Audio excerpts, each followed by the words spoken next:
I mean, violence against women and girls, you know, it's violence against everybody as well, isn't it? I mean, that is a thing at the moment against women and girls, which is... It's certainly not a thing at the moment. It's been a thing for many years. No, but what I mean, it's starting to come to... It's really getting addressed now, isn't it? Would you agree? Reporting of domestic abuse is going up, which is good, because it means that more people are recognising it's a crime. We still have a woman dying every 3 days. We still have horrific stories of, I think it's 30 men every year die of domestic abuse. There's a lot to do. You know, refuges are closing. Funding isn't ring fenced. There's so many failings in the government on this area. There's an awful lot to do. Okay, so how would you change that then? So if you become commissioner? So there's so much I'd want to do. So what would I do? First of all, I get it. I understand domestic abuse. I understand the escalation.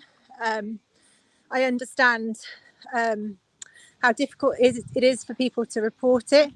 Most people want it to stop, but want to remain in the relationship they're in.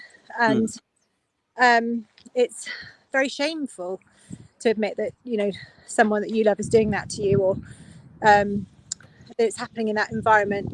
So I would be talking about it, encouraging it in meetings. The recent police and crime panel meetings discussed it once. You know, it was very vaguely and subtly touched on, which is not good enough when we know during the pandemic that domestic abuse has absolutely soared.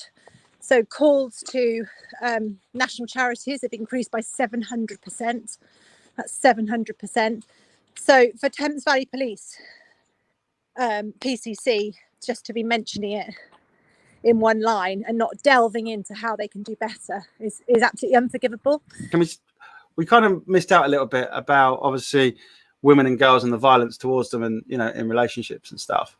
So you're going to try and, you know, make sure that it's given more time and that solutions are actually put in place. Is that correct? Yeah, much more time with, you know, the wonderful charities and refuges and you know, councils that are working so hard. You know, they haven't got the funding they need to deal with this. But I will work with them. Every year I'll hold a conference on domestic abuse and violence against women and girls broadly. And I want to find out, you know, where we've got better, where have we improved, where do we need to improve? Okay. Yeah, there's so much I want to do. Have you looked at, like, is it a sort of funding plan you're going to look at then? Is that what you're saying? Well, you have to put money where your mouth is. You know, there has to be available. You know, if you're not ring fencing services, and due to austerity and that ideological choice, you're cutting vital life and death services from communities at council level, then you're going to see an increase of deaths. You're going to see an increase of, you know, people staying and putting up with situations that they shouldn't be in. So, you know, there's so much I want to do. I could fill 2 hours just on that, Martin. Okay. But I have been helping women for the last 16 years and men. There's been a couple of men that I'll never forget their stories.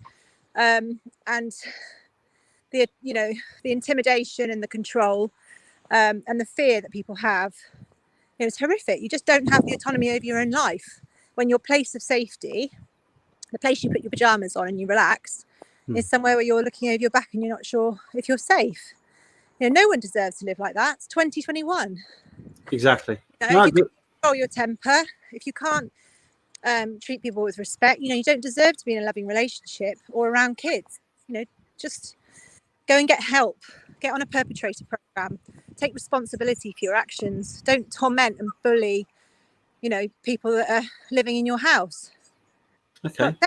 And if women know they've got someone making that point day in, day out, hopefully they'll feel much safer to make that phone call, get their partner arrested and get themselves onto one of the many courses that I'm going to fund, like the Freedom Programme, which helps support mainly women, because, you know, let's deal with the statistics as they are, you know, get past that situation and not go on to another abusive relationship. So yeah, there's so much I could do, and there's so much I will do, and there's so much I've done already to help women and girls and men. Thank you.